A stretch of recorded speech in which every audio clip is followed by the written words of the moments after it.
그리고 법인 전환 방법에서는 이 크게 5가지가 있는데요. 신규 법인, 그리고 포괄양수도, 세관면 포괄양수도, 현물출자, 중소기업 통합 방법이 있어요. 신규 법인은 지금 열심히 말씀드렸으니까 이제 추가적인 설명을 안 할 거고요. 포괄양수도는 아까 말씀드린 대로 뭐 재고나 자산이나 개인의, 이게 더 중요한 게 뭐냐면은 법인 전환할 때 그 사람들이 더 잘 알겠지만은 이 실적, 뭐 나라 장터라든지 대기업이라든지 공기업하고 거래관계에 입찰 등록이 되어 있는 경우, 인증이 되어 있는 경우, 그런 경우에는 개인 사업자 코드로 들어가 있기 때문에 새로 사업자를 내게 되면 그게 승계가 쉽지가 않아요. 인정해 주는 데도 있긴 하겠지만 그거는 내부적인 굉장히 어떻게 보면은 케이스 바이 케이스죠. 해주는 데도 있고 안 해주는 데도 있고. 그랬을 때 이걸 갖다가 해주게 되면 땡큐인데 안 해주면 법인으로 못 넘기는 거예요. 개인 이 실적 승계가 나라 장터인데 뭐 한두 사람 상대하는 것도 아니고 사정 봐주면서 하는 것도 아니기 때문에 이게 중요한 거죠. 그래도 매출이 막 2배, 3배 늘어. 그러면 어떻게 해야 되냐? 법인을 하나 만드는 거죠, 또.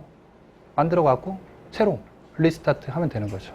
왜냐면 나라 장터에서 80%, 90% 매출이 나온다고 했을 때 10%, 20%. 그 다음에 실적이 있어야 또 입찰을 들어갈 수가 있으니까. 계속 키우는 거죠. 플랜 B. 그리고 새끼를 키우면서 새끼가 날 수 있게끔 계속 기다려주는 거죠. 그리고 세관면 포괄양수도. 부동산이 있고 유동성이 풍부한 경우. 요 2가지를 여러분들이 이제 그 실무에서 많이 상담을 하게 될 텐데요.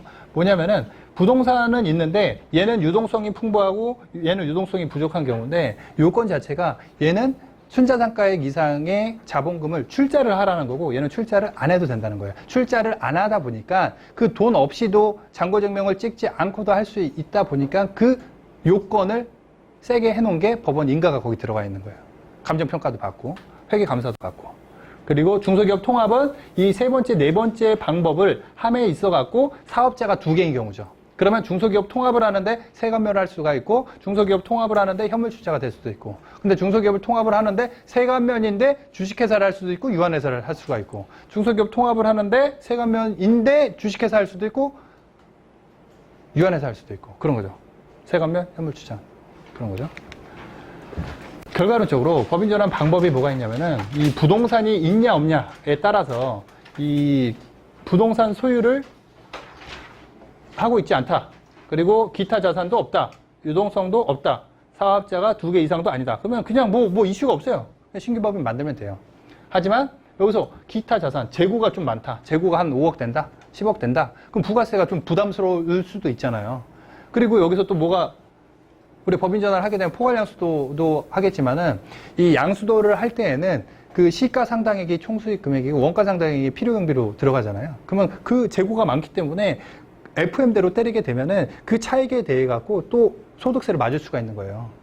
그럼 재고가 많으면 일단 재고부터 정리를 해야 되는 거예요. 그냥 총수입하고 그냥 액면가가 아니고 원가를 그 총수입 금액에 넣고 그다음에 원가 상당액을 필요경비로 넣고 그냥 똔또이 이렇게 막 요거는 뭐 불량 재고니까 이렇게 하다가 뭐 재고가 많으면은 사고가 날 수가 있다는 거죠.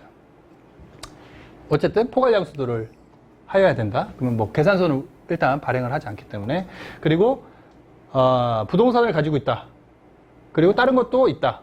그냥 돈도 있다. 하게 되면 세관면 포괄양수도 이런 경우도 나올 수가 있는 게 예를 들어 큰 자산 부채가 없어. 그런데 이런 지식산업센터 제가 이제 작년 초 해물출자에 해준 건데 이 부동산 지식산업센터 10억짜리 있는데 대출이 막 80%막 8억 들어와 있는 거예요. 그죠? 그리고 다른 뭐 일반 채권이 한 1억 들어가 있어. 그럼 얼마죠? 순자산이? 1억이죠. 근데 거기 순이익은 한 연간 한 6억씩 됐거든요. 그럼 1억 잔고증명 찍을 수 있잖아요. 그러면 세관면 할 수 있죠. 대부분의 우리가 이슈가 되는 업체들은 그동안에 개인 사업자 자산이 이렇게 그 돈 벌어갖고 자산을 이만큼 사갖고 장부에 이렇게 한 부동산 30억짜리가 이렇게 들어가 있죠. 40억짜리 들어가 있어. 그리고 은행 대출 한 절반 정도 있는 거야. 절반 정도. 그럼 한 15억 정도 있는 거죠. 기타 채무, 채권 이렇게 조정한다 하더라도 한 5억이 달라붙어갖고 결국 순자산이 10억이 된다는 거죠. 근데 10억을 잔고 찍는다는 건 쉽지 않기 때문에 그런 경우에 이 세관면이 아니라 현물출자로 유동성이 이제 풍부하지 않은 경우 요 방법으로 넘어오는 거죠. 그리고 부동산도 있고 기타 자산도 있고 현금은 있을 수도 있고 없을 수도 있고 그 다음에 사업자가 2개 이상인 경우에는 중소기업 통합의 방법을 하게 되어 있습니다.